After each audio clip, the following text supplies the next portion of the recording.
Hello, doctor. We are studying the economic situation in Saudi Arabia. Our team members are Wang Bin, Wang Yanhui, and Lei Le. The whole presentation is divided into 6 parts, including research background, economic data, 3 models, and policy recommendations. First of all, Saudi Arabia is a country with the richest oil reserves in the world. The budget will achieve surplus in the medium term. Between 2023 and 2025, the unemployment rate will continue to decline.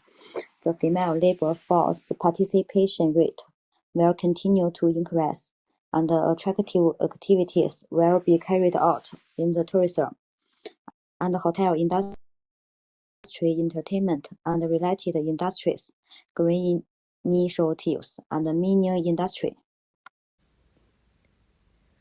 Okay, now let us see the economic data of Saudi Arabia. The first data is the GDP per capita of Saudi Arabia. The second is the total loan. The third is the total population. The last one is the inflation rate. Now we will use ISPC-EMA model to analyze the economic chart of Saudi Arabia. From these two pictures, we can see the differences from the temporary demand shock and the permanent demand shock. From the curve, we can know that unexpected inflation can cause output to deviate from equilibrium. There are some policy responses to the liquidity trap. The first one is do nothing. The risk is that the economy will not recover and will fall into a deflationary trap. The second is use fiscal policy to stimulate aggregate demand, possibly very slowly. If tax revenues are expected to rise eventually, then stimulus may not materialize. The third policy is use quantitative easing, stimulate aggregate demand by lowering long-term interest rates. The last policy is offer guidance, promising to keep an accommodative monetary policy for a long period of time. In order to remain credible, inflation must be raised in the future. Okay, thank you, my group member. The COVID-19 pandemic has made a huge impact on the world economy. In this part, I will use the ADBT ERU model to analyze how Saudi Arabia responded to the crisis. From 2021 to 2022, Saudi Arabia's macro data showed a significant turning point, with GDP growth increasing and the unemployment rate slowly decreasing. The real exchange rate and net export data of the currency began to rebound. The improvement of data is due to the government's policy regulation.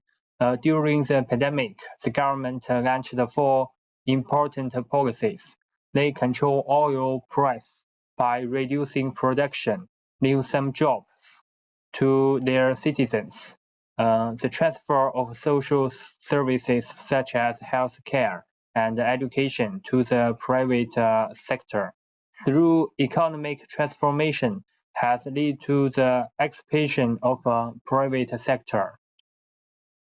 According to the ADBT ERU model shown in the figure on the right, Saudi Arabia adjusts prices by using its monopoly position without relying on foreign demand, and the economic transformation strengthens the competitiveness of the private sector, resulting in the independent rightward movement of the AD curve and the BT curve.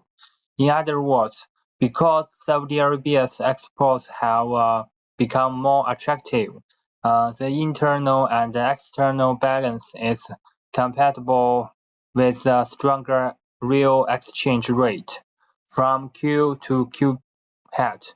The figure on the right shows that when the economy grows from Y to Y hat, it still maintains the trade surplus, so it can expand faster by reaching the intersection between the ERU curve and the BT hat curve.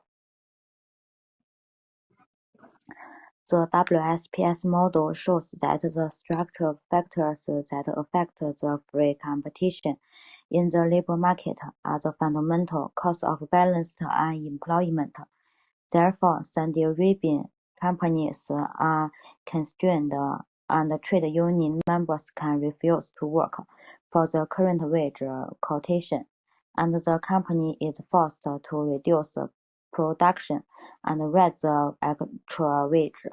Unemployment and real wage rise until the balance between enterprise and the trade union is researched again.